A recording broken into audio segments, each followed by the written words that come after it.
The next person I'd like to introduce to you today is Mr. David Ong.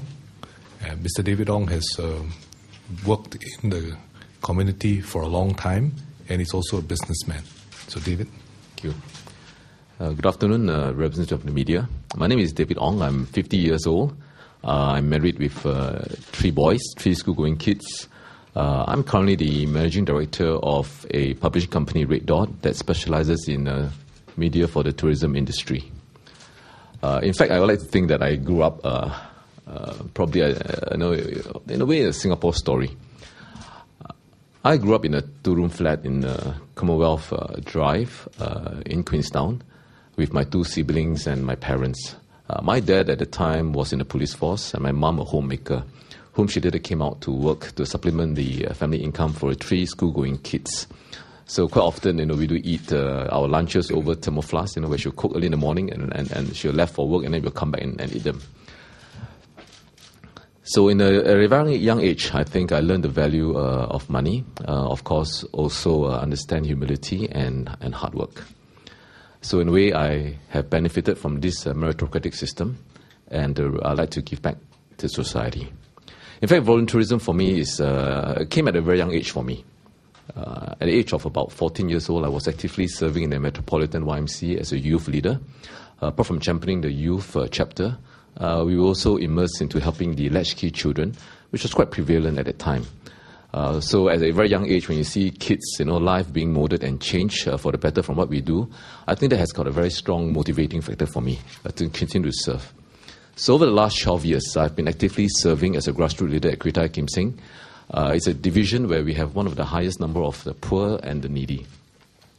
So I feel that, in Greater Kim Seng, I'd like to maybe relate to you 2 interesting encounters that probably understand why I'm here today, putting myself forward as a PAP candidate. One of the encounter that happened many years ago, almost 12 years ago, at one of my house visits at one of the one-room rental blocks.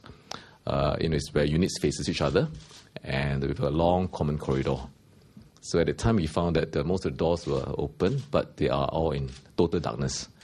So we're a bit puzzled. So we knocked on the door and not sure whether anybody's at home. But slowly you see people emerging from the shadows. And you know that, wow, and they greet to you and say they are in there. And then most of them are sitting at their doorsteps, either reading or eating their meals. So they were actually saving whatever they can from utilities and just to cope with life. So then I realized that there are real issues on the ground. And much has to be done. And someone else got to do it. Someone has to do it. So on a recent house visit that we did about a couple of years back, we saw this frail man in his 70s, totally distressed. So after further probing, we went to the home and we found that the wife was stricken with a stroke and is immobile. So he's actually totally overwhelmed with the caregiving. It was actually her wife was caring for him at one time, and he was independent and happy.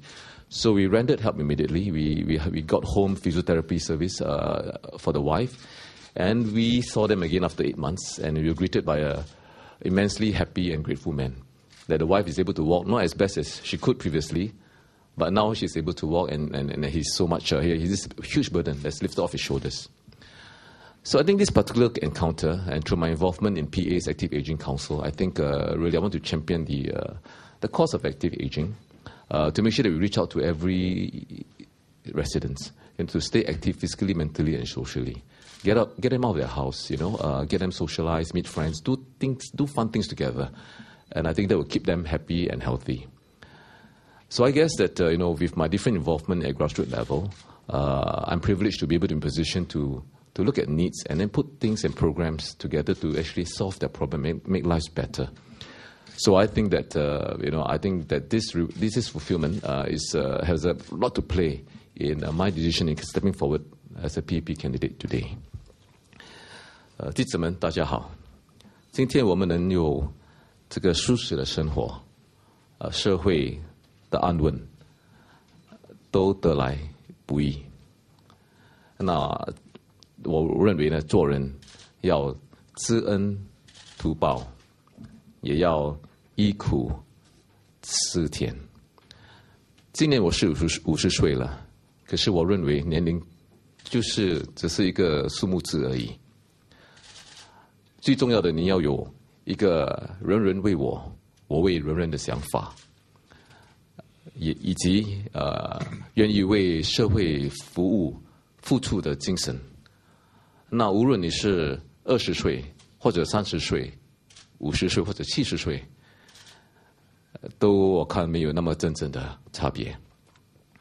那我希望呢，我能够继续为我们的国家服务，配合我们的基层领袖们，一起努力，为我们的居民，成立一个更美好的未来。谢谢你们 ，Thank you。